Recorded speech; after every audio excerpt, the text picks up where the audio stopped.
स्वागत है आपका माइंडसेट ऑडियो बुक में, जहां हम सीखते हैं कि कैसे अपने काम में महारत हासिल करें। आज हम लेकर आए हैं कैल न्यूपोर्ट की लिखी किताब डीप वर्क की समरी। ये किताब बताती है कि आज की डिस्ट्रैक्शन यानी ध्यान भटकाने वाली चीज़ों से भरी दुनिया में कैसे बिना भटके किसी भी मुश्किल काम पर गहराई से फोकस किया जाए।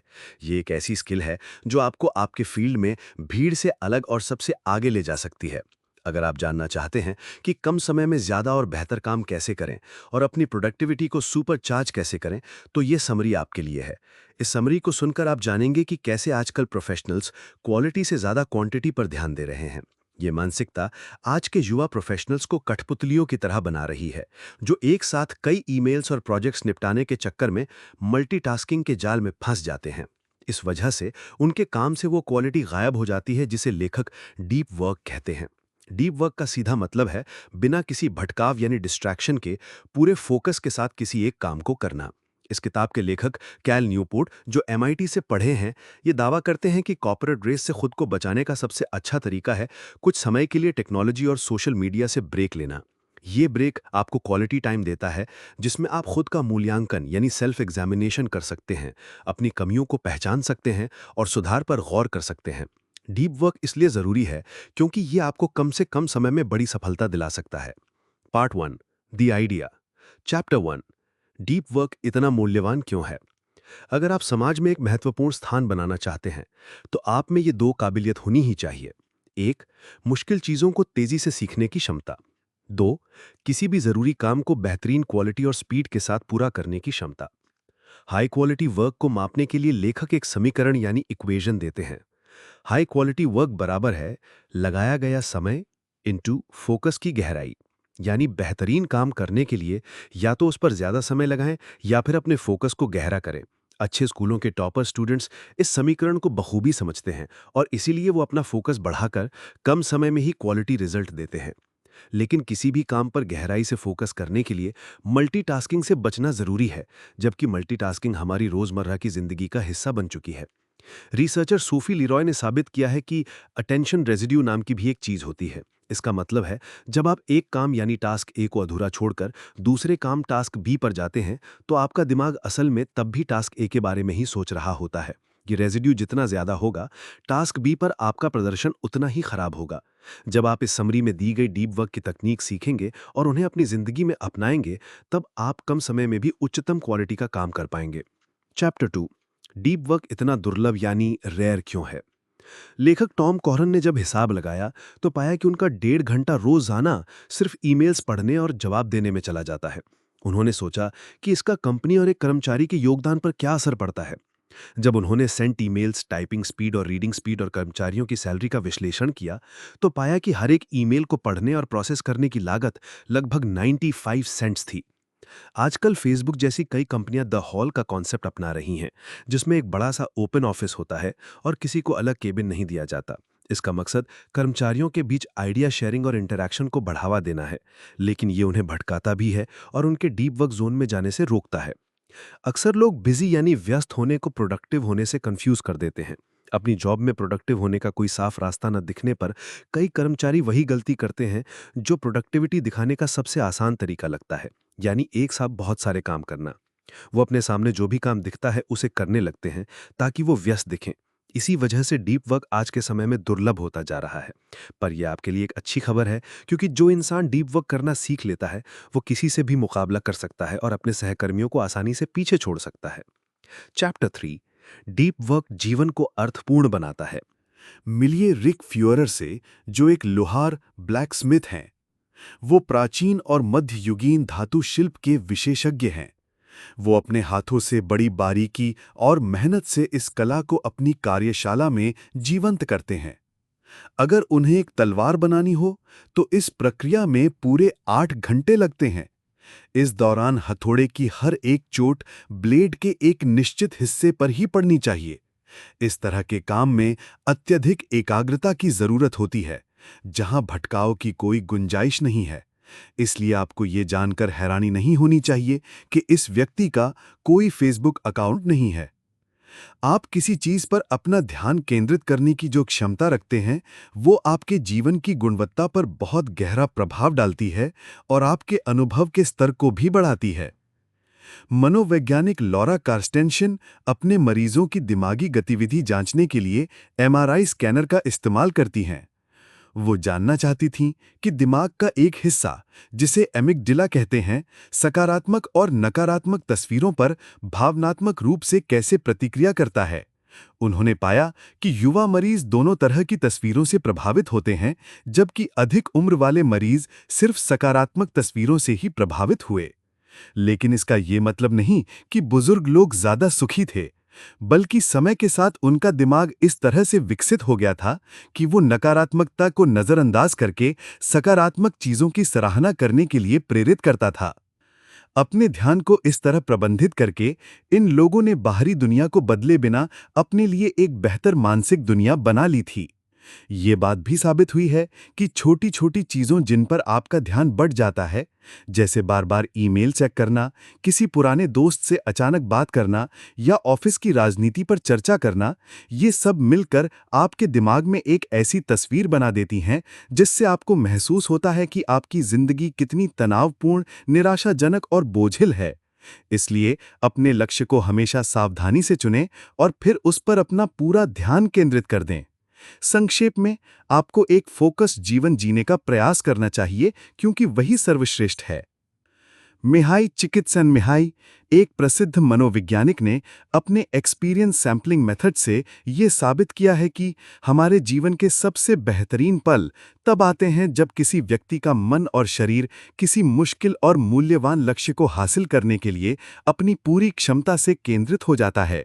इसी मानसिक अवस्था को फ्लो कहा जाता है, जिसमें इंसान परम आनंद का अनुभव करता है। पार्ट 2, द रूल्स, नियम। रूल नंबर 1, गहराई से काम करें। Work deeply. यूडोमोनिया मशीन एक ग्रीक कॉन्सेप्ट है। ये एक ऐसी जगह की कल्पना है जहां इंसान अपनी पूरी क्षमता और चरम एकाग्रता की अवस्था तक पहुंच सकता है। ये एक ऐसा स्थान है जहां आप सच्चा डीप वर्क कर सकते हैं।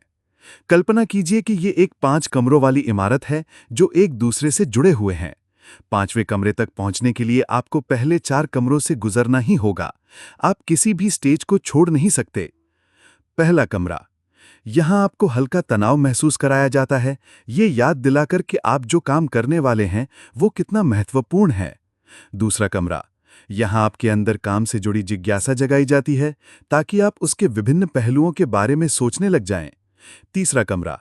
यहां आपको वो सारे रिकॉर्ड्स और जानकारी मिलती है जो काम पूरा करने के लिए जरूरी है, ताकि एक बार शुरू करने के बाद आपको बीच में उठना ना पड़े। चौथा कमरा। यहां आप अपने काम से जुड़े सभी विचारों को एक कागज पर उतारते हैं और अपनी योजना को अंतिम रूप देते हैं। 5वां कमरा। ये कमरा पूरी तरह से साउंड प्रूफ और बाहरी दुनिया से अलग है, ताकि काम करते समय कोई भी आपको डिस्टर्ब न कर सके। यही वो जगह है जहां असली डीप वर्क होता है। यहां आप 90 मिनट तक काम करते हैं और फिर 90 मिनट का ब्रेक लेते हैं, जिससे आप अपने दिमाग की क्षमता का अधिकतम लाभ उठा सकें।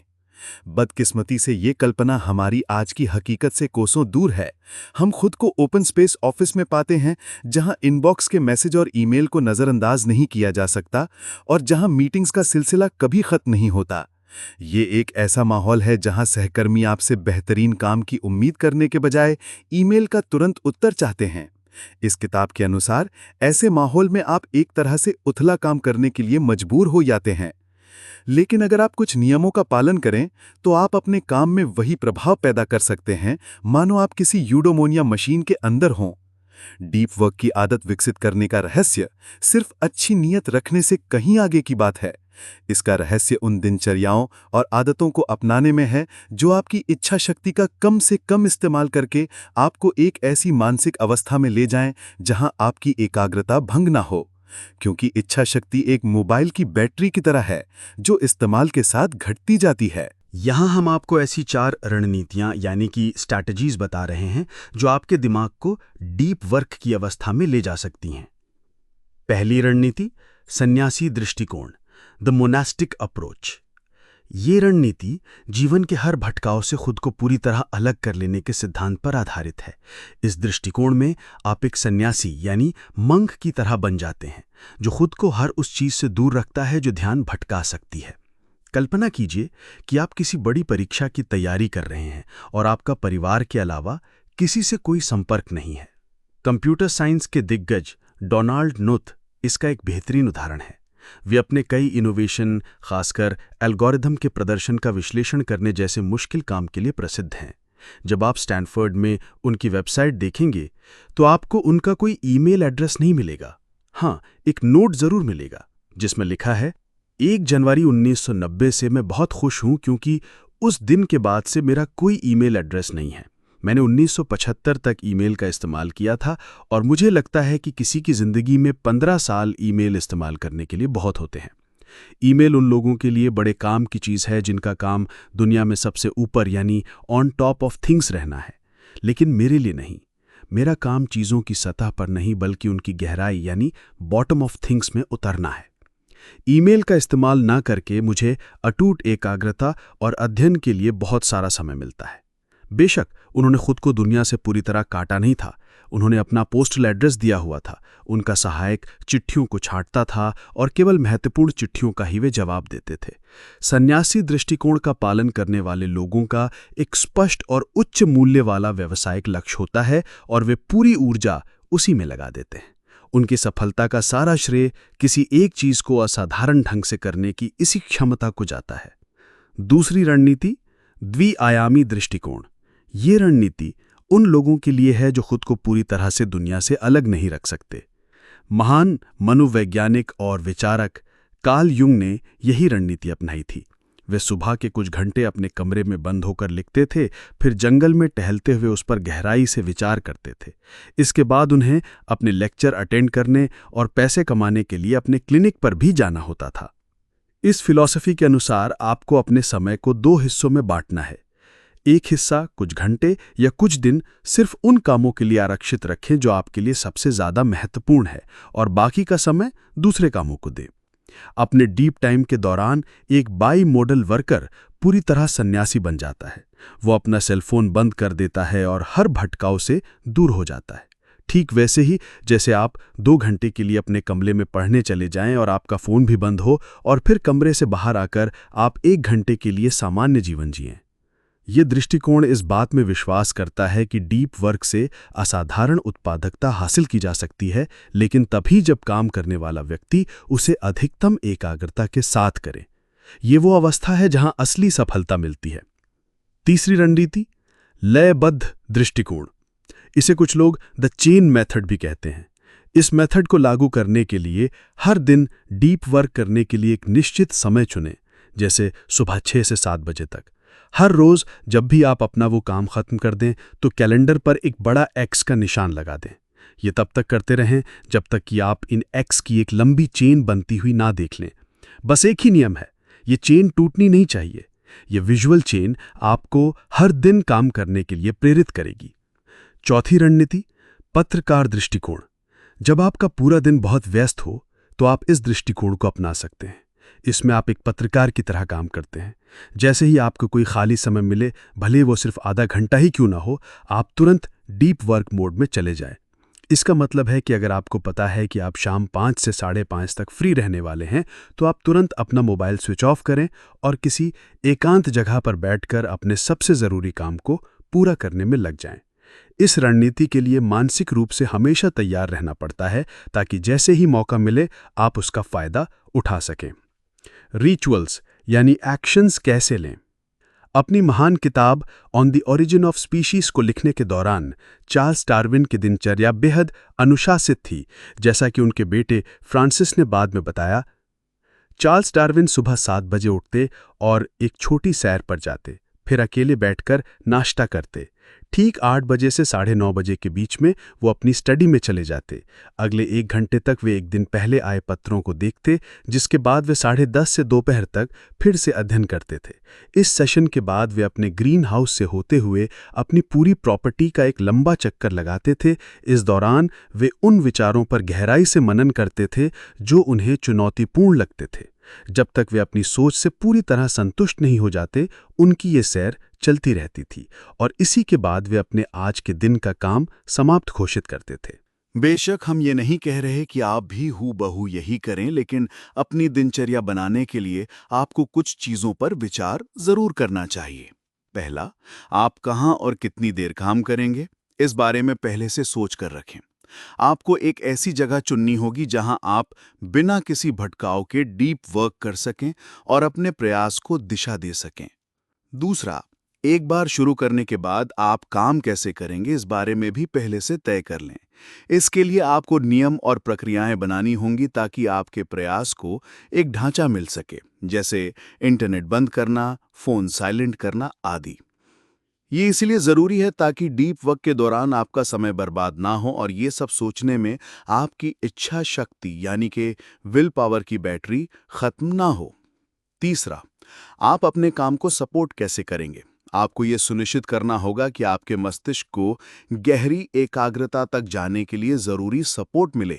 उदाहरण के लिए, आप अपनी शुरुआत एक कप कॉफ़ी के साथ कर सकते हैं और काम के लिए ज़रूरी हर सामान पहले से तैयार रख सकते हैं। इससे आपकी मानसिक ऊर्जा ये सोचने में बर्बाद नहीं होगी कि उस पल आपको क्या चाहिए। एक बड़ा कदम उठाएं, मेक अ ग्रैंड जेस्चर।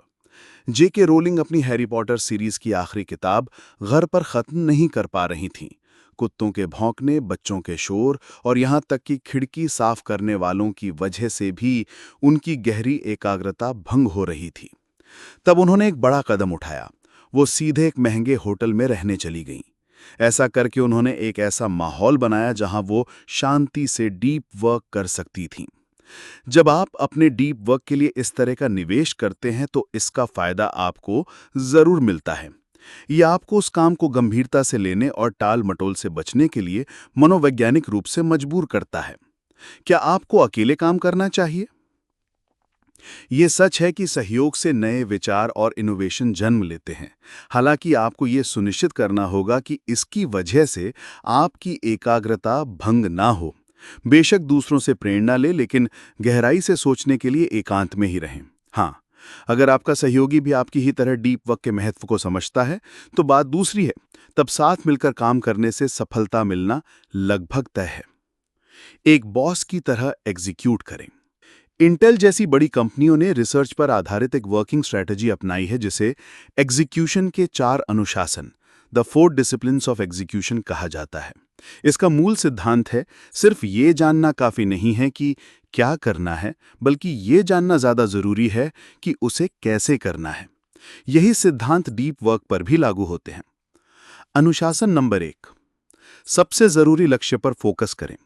10 छोटे छोटे लक्ष्यों को एक साथ साधने की कोशिश से कहीं बेहतर है कि आप अपना पूरा ध्यान सिर्फ एक सबसे जरूरी लक्ष्य पर लगाएं। डीप वर्क के लिए आपका लक्ष्य हो सकता है कि अगले 3 महीनों में हफ्ते के 20 घंटे डीप वर्क में लगाना। यह स्पष्ट लक्ष्य आपको जबरदस्त प्रेरणा देगा। अनुशासन नंबर 2, लीड मेजर्स पर काम करें। किसी भी क्षेत्र में सुधार के लिए आपको फीडबैक की जरूरत होती है। अपनी परफॉर्मेंस को मापने के 2 तरीके हैं, लैग मेजर्स और लीड मेजर्स। लैग मेजर्स आपके परिणाम होते हैं, जैसे परीक्षा में मिले मार्क्स। आप परीक्षा देने के बाद अपने मार्क्स नहीं बदल सकते, लेकिन वे आपको एक जरूरी फीडबैक देते हैं।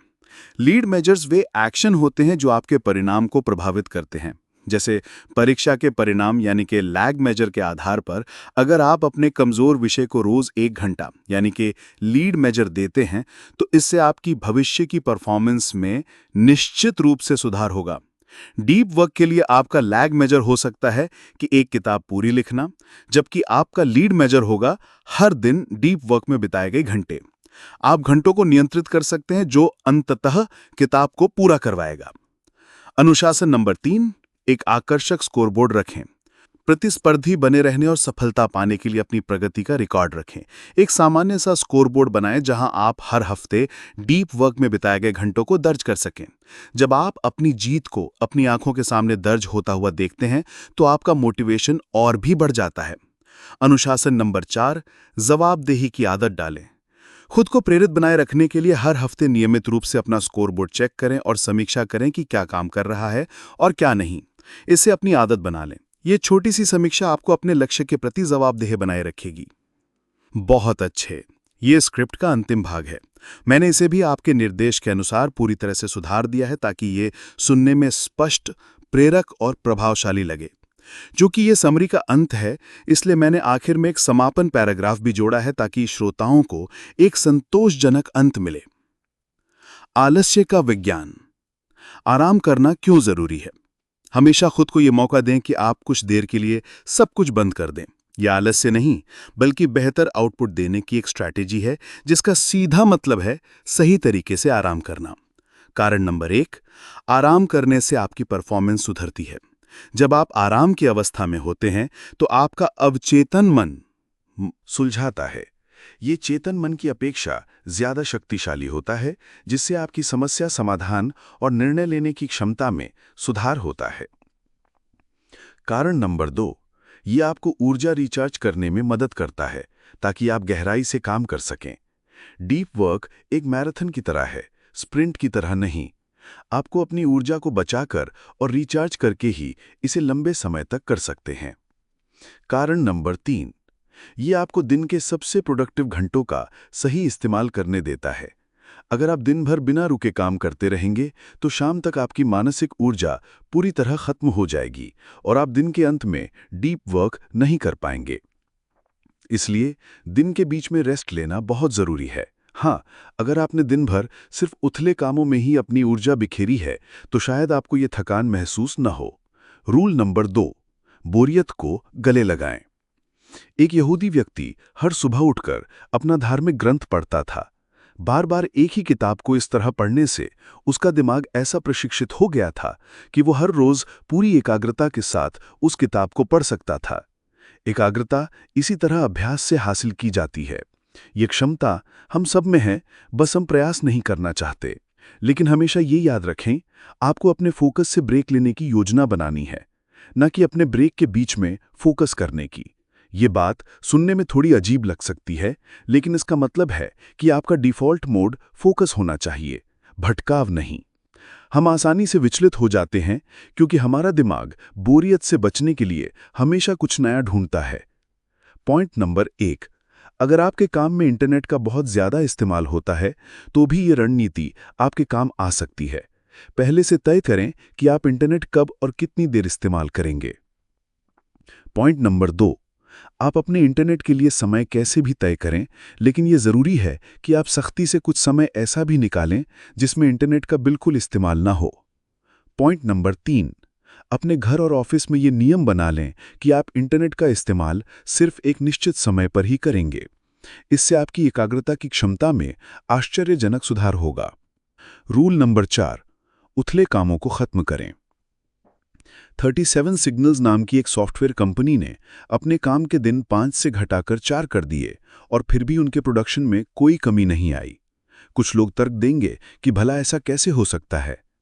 ऐसा इसलिए हुआ क्योंकि इस कंपनी के कर्मचारियों ने अपने काम को खत्म करने के लिए समय को बहुत महत्व दिया। उन्होंने अपने काम से उथले कामों को लगभग पूरी तरह खत्म कर दिया था। और जब आप उथले काम को डीप वर्क से बदलते हैं तो आप खुद देखेंगे कि कैसे आपको असाधारण परिणाम मिलते हैं। अध्ययन में देखा गया है कि एक इंसान के लिए डीप वर्क करने की अधिकतम सीमा लगभग 4 घंटे है। बेशक कुछ दुर्लभ लोगों की बात अलग है, लेकिन अगर आप 4 घंटे भी डीप वर्क करते हैं तो आप उतना काम कर लेंगे जितना दूसरे लोग 8 घंटे के सामान्य काम में करते हैं। तो ये उथला काम आखिर है क्या? उथला काम वो है जिसमें आपके दिमाग का ज्यादा इस्तेमाल नहीं होता, जिसे आप बिना खास ध्यान दिए भी कर सकते हैं और जिसे करते हुए आप बार बार विचलित होते हैं। उथले काम दुनिया में कोई खास मूल्य नहीं जोड़ते और इन्हें करने वालों को आसानी से बदला या रिप्लेस जा सकता है। उथले काम से बचने के लिए आपको अपनी पहुंच को सीमित करना होगा, खासकर ईमेल के मामले में। आपको ऐसे सिस्टम बनाने होंगे कि कोई भी आपको ईमेल भेजने से पहले आपके समय की कीमत समझे और सिर्फ वही ईमेल भेजे जो सच में महत्वपूर्ण हो। एक जवाब देने वाले के तौर पर जब आप गहराई से सोचते हैं कि क्या जवाब देना है, तो आपका जवाब घुमा फिरा कर नहीं बल्कि स्पष्ट और निर्णायक होता है। लेकिन दूसरा और सबसे शक्तिशाली विकल्प है जवाब न देना। अगर आपको लगता है कि ईमेल में कुछ भी स्पष्ट नहीं है और आपसे एक सार्थक जवाब की उम्मीद नहीं की जा सकती, इसमें आपके मतलब का कोई दिलचस्प सवाल या प्रस्ताव नहीं है, आपके जवाब देने से कोई खास फायदा नहीं होगा और जवाब ना देने से कोई नुकसान भी नहीं होगा। तो आपने इस समरी से क्या सीखा? हमने समरी में डीप और शैलो वर्क के बीच क्या अंतर है ये जाना। हमने डीप वर्क करने के 4 शक्तिशाली तरीके भी सीखे: सन्यासी, द्विआयामी, लयबद्ध और पत्रिकार दृष्टिकोण।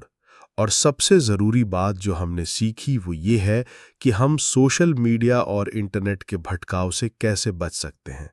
अगर हम इस समरी में बताए गए सभी नियमों को अपने जीवन में लागू करें तो इस बात में कोई शक नहीं कि हम पहले से कहीं ज़्यादा डीप वर्क करने के बावजूद अपने परिवार और दोस्तों के साथ भी ज़्यादा समय बिता पाएंगे। माइंडसेट ऑडियो बुक पर कैल न्यूपोर्ट की किताब डीप वर्क की इस विस्तृत समरी को सुनने के लिए आपका धन्यवाद। हमें उम्मीद है कि इन नियमों और रणनीतियों को अपनाकर आप अपने काम और जीवन में एक क्रांतिकारी बदलाव लाएंगे। याद रखें, आज की दुनिया में सबसे मूल्यवान कौशल गहराई से सोचने और काम करने की क्षमता ही है।